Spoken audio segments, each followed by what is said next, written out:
Assalamualaikum warahmatullahi wabarakatuh. Alhamdulillah wassalatu wassalamu ala sayyidina Rasulillah Muhammad ibn Abdullah wa ala alihi wa sahbihi wa mawalah, amma ba'du. Melanjutkan bahasan kita yang kemarin tentang orang-orang yang atau hal-hal yang menyebabkan orang itu mendapatkan warisan.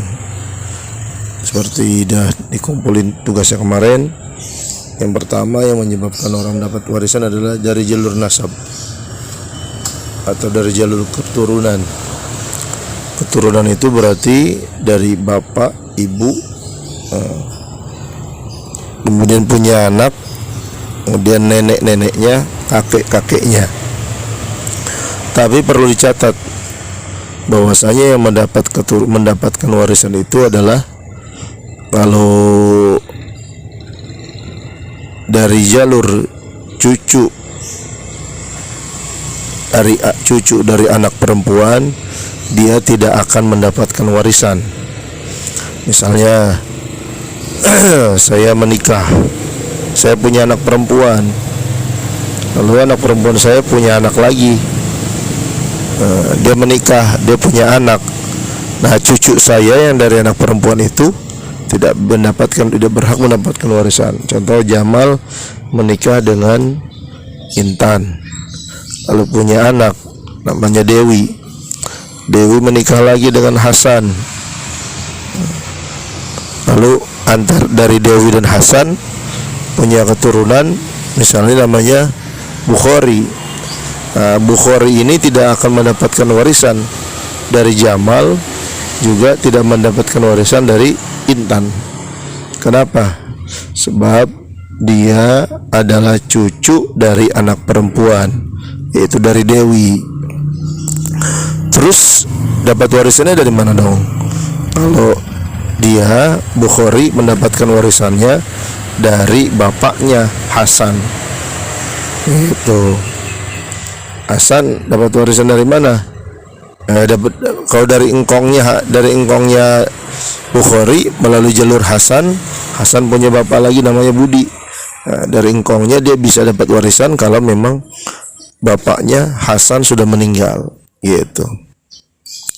Jadi dari jalur cucu perempuan tidak bisa mendapatkan warisan. Tapi kalau dari jalur laki-laki bisa mendapatkan warisan, syaratnya yang di atasnya itu sudah meninggal, gitu. Terus jadi dari jalur keturunan, baik dia anak tiri ataupun anak tiri dari satu bapak ataupun satu ibu, tetap berhak mendapatkan warisan, gitu. Karena misalnya ada orang meninggal, mayit meninggal, Budi meninggal, dia punya anak dia dengan pernikahan istri yang pertama, misalnya Wawan.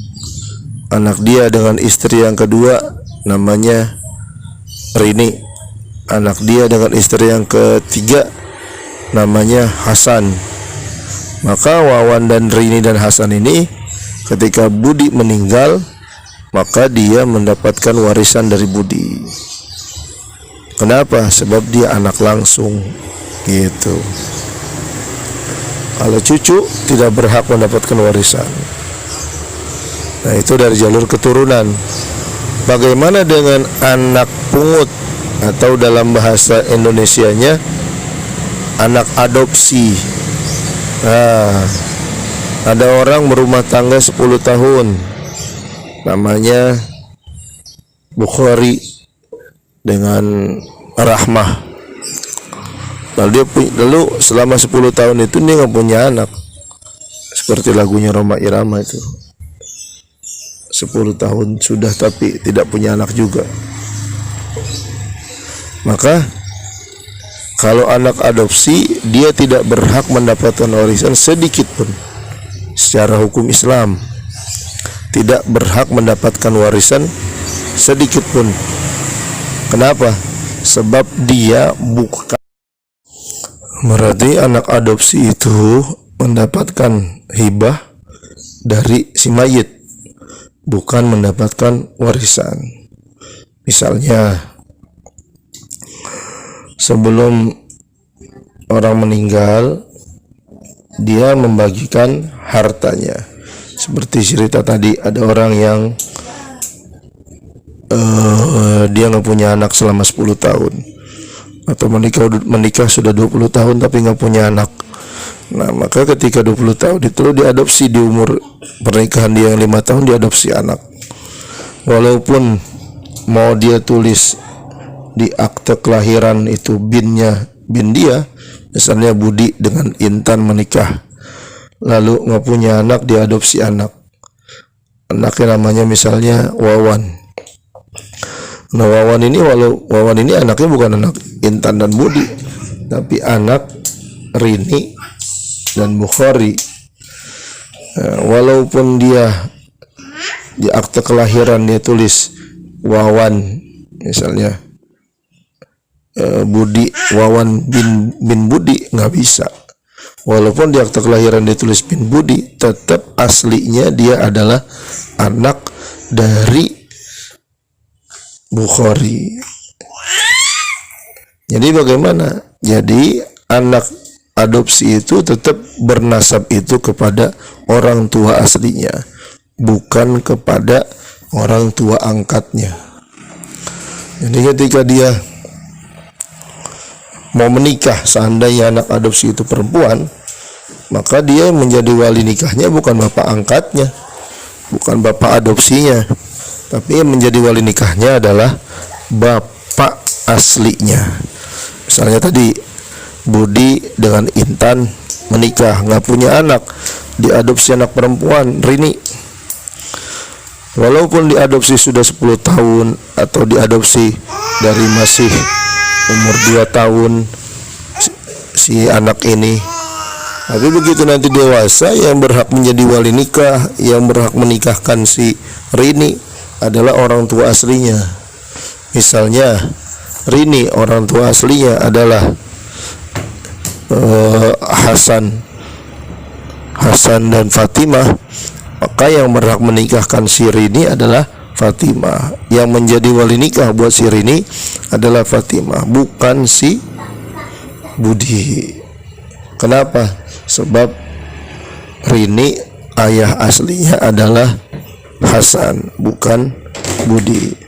Bagaimana kalau seandainya dipaksakan? Maka hukum nikahnya seperti pernah kita bahas, tidak sah. Balik lagi ke warisan. Kalau warisan bagaimana? Warisan seandainya diberikan kepada si Rini sebagai anak adopsi, atau si Wawan sebagai anak adopsi, maka itu tidak boleh secara hukum agama.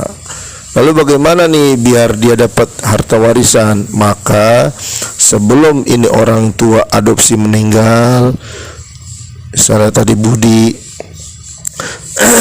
dan Intan, dia punya rumah besar, mewah, megah, pabrik, kemudian perusahaan, apartemen, maka sebelum dia meninggal, harta warisan itu dihibahkan terlebih dahulu kepada anak adopsinya, gitu.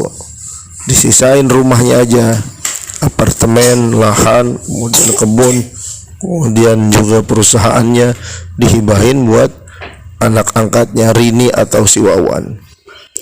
Nanti begitu dia meninggal, sebelum dia meninggal diwasiat, rumah yang dia tinggalin wasiatin supaya diberikan kepada si Rini. Nah, kalau begitu bagaimana? Sah. Kenapa? Sebab itu bukan warisan, itu namanya hibah. Kalau hibah boleh diberikan kepada siapa saja, tapi kalau warisan hanya diberikan kepada orang-orang yang berhak. Salah satunya adalah dari jalur keturunan. Sementara Wawan itu adalah anak angkat, bukan anak keturunan asli. Begitu. Bagaimana dengan anak walon atau anak tiri disebutnya? Misalnya Budi menikah dengan Intan. Budi ketika menikah dengan Intan masih bujangan. Terus Intan ketika menikah dengan Budi sudah janda, beranak 2 misalnya. Beranak 2, anaknya Rini dan Rino. sejak si Intan ini menikah dengan Wawan. Lalu Intan menikah dengan Wawan. Siapa tadi? Ulangi. Budi lah. Budi menikah dengan Intan. Intan janda, punya anak 2, Rini dan Rino. Nah, Budi ini menikah bujangan. Ketika menikah dengan Intan punya anak tuh. Punya anak namanya Hasan dan Husain atau Hasan dan Fatimah. Nah, lalu Budi meninggal. Ketika Budi meninggal, bagaimana nih dengan statusnya Rini dan Rino? Apakah berhak mendapatkan warisan? Maka jawabannya tidak. Ya, jadi yang berhak mendapatkan warisan itu adalah cuman Hasan dan Husain.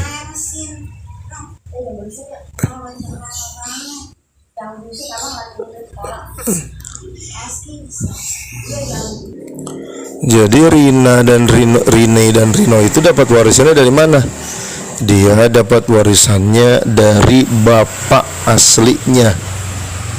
Bapak aslinya dia siapa? Gitu. Budi mah mewariskan kepada anaknya aja, Hasan dan Husain, dan juga kepada istrinya, cuman kepada si Intan. Adapun Rini dan Rino, dia mah berhak mendapatkan warisannya dari bapak aslinya. Siapa bapak aslinya? Dan cuma berhak mendapatkan warisan dari Intan. Adapun dari Budi, dia tidak berhak mendapatkan warisan. Bagaimana kalau kebijaksanaan ditentuin, misalnya Budi karena dia punya apartemen banyak, satu apartemen dikasih kepada Rini dan Rino. Oh, itu namanya hibah, boleh-boleh aja. Tapi diberikan semasa waktu dia masih hidup. Atau kalaupun diberikan itu karena wasiat sebelum dia meninggal, gitu.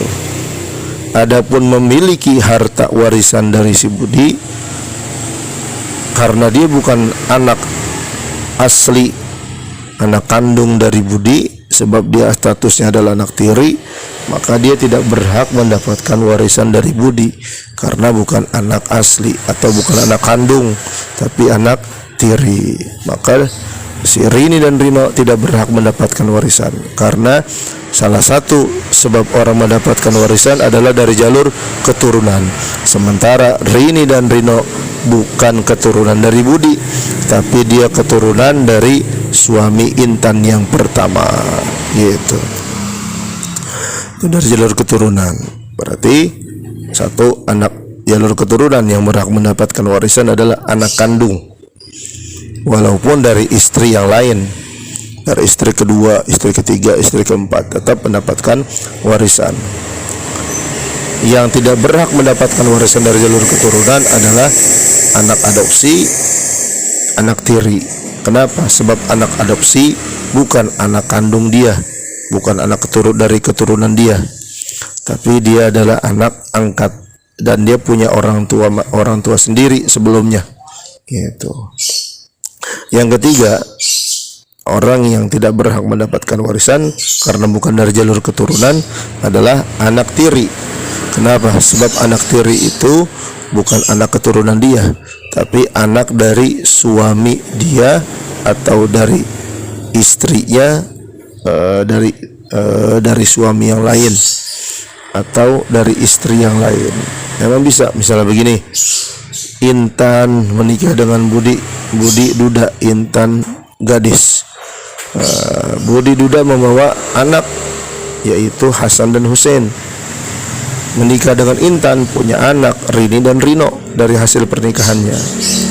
Maka ketika Intan meninggal, Hasan dan Husain tidak berhak mendapatkan harta warisan. Kenapa? Sebab Hasan dan Husain bukan anak kandung dari Intan, tapi anak tiri.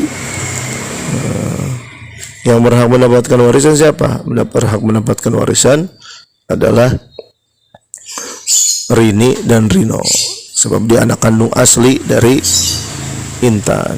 Adapun adapun Hasan dan Husain, dia mendapatkan warisan dari ibu kandungnya, begitu.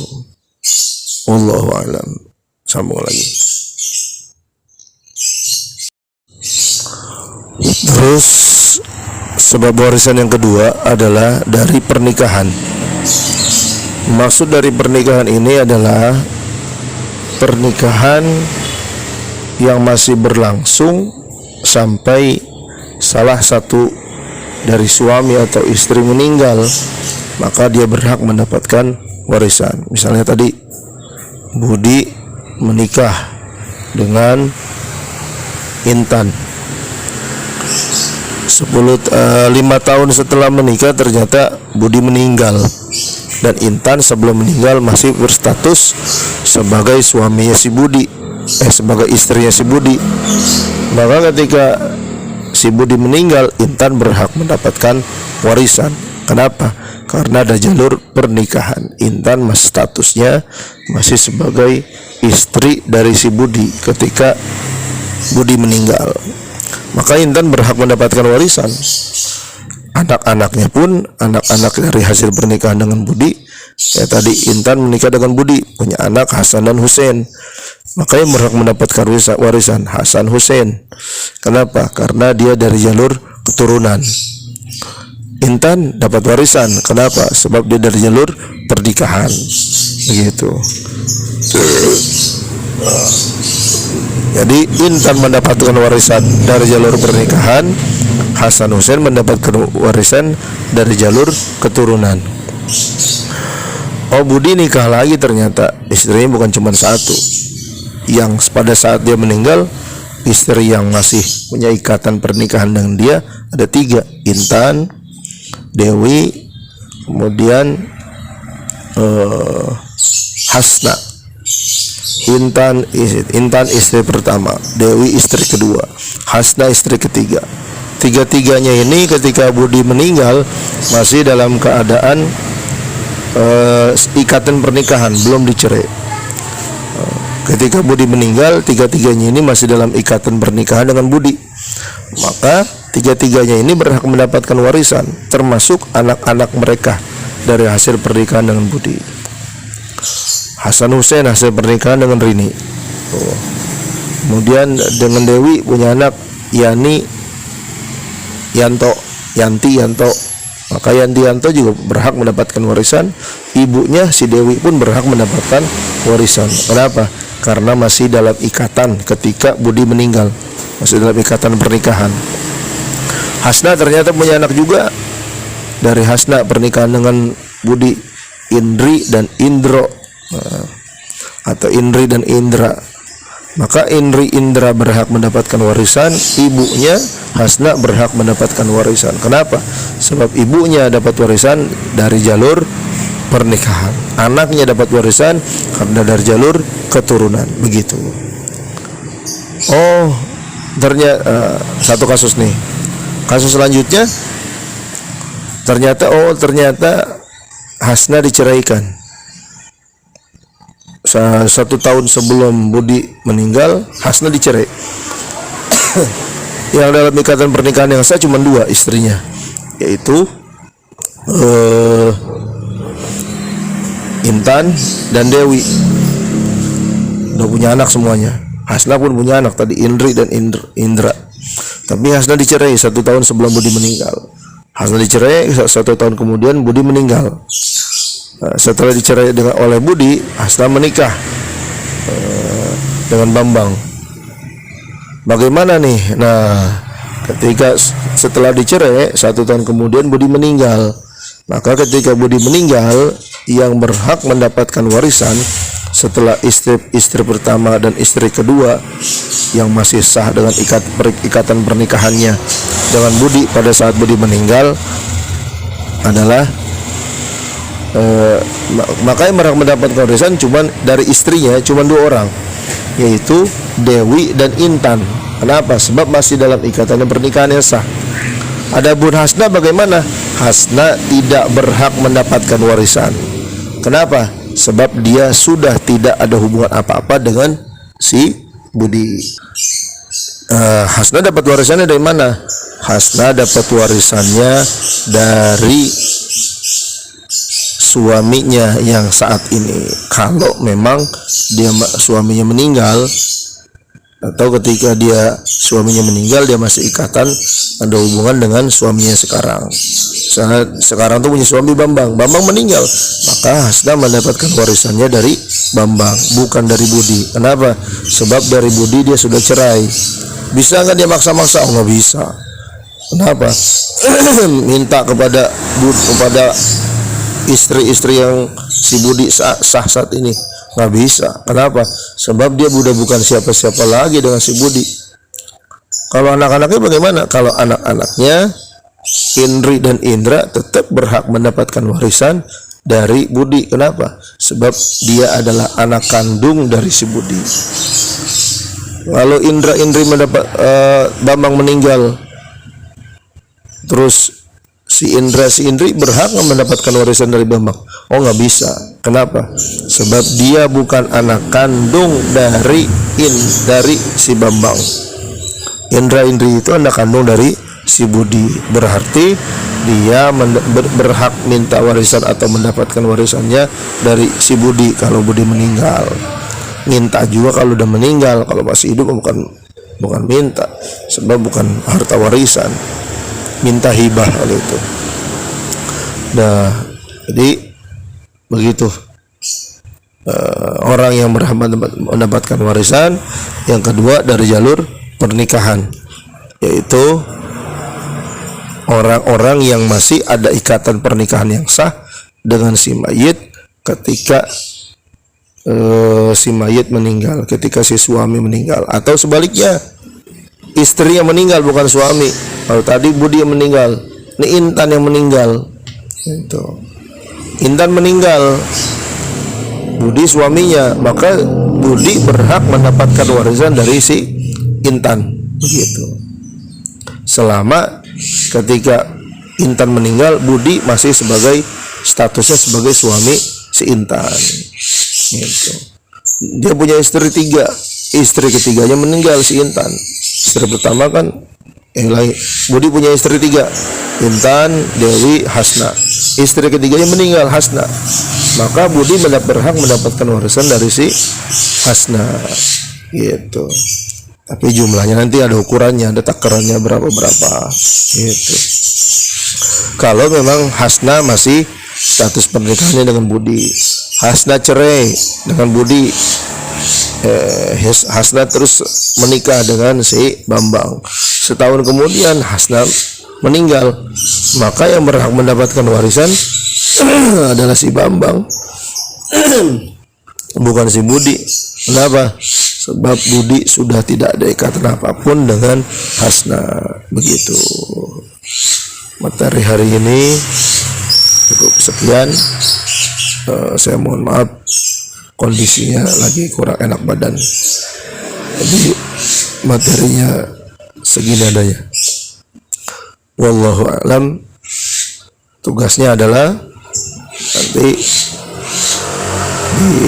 dengan tulisan. Assalamualaikum warahmatullahi wabarakatuh.